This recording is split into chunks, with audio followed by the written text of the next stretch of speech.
Над 2000 вработени во судовите 4 месеци немаат добиено додаток на плата. Алармираат од синдикатите на судската и државната администрација.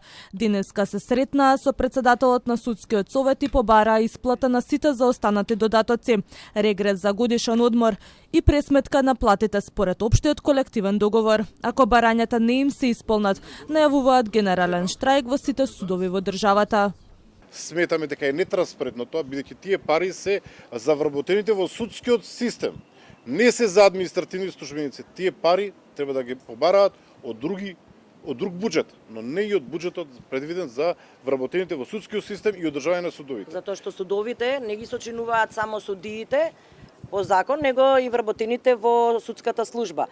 Вработените во судската служба моментално се на најнизок ранг на злоупотреба од премалку кадар, прениски плати, работа со тројца суди. Председателот на судскиот совет не извести дека барал од Министерството на финансии да ги пренамени средствата за додатоци на судската служба од 35% за овој месец.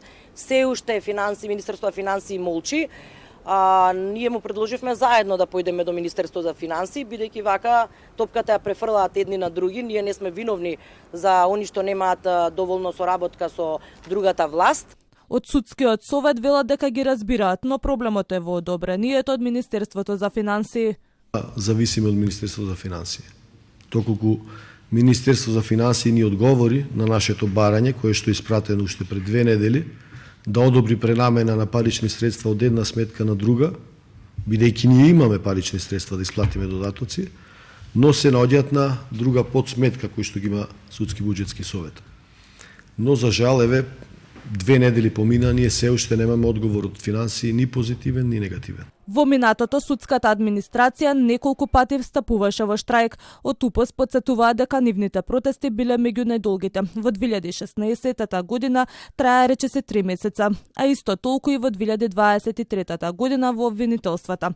Од синдикатот УПС се револтирани поради тоа што ниту една влада досега не успеала да ги слушна проблемите на вработените во овој сектор.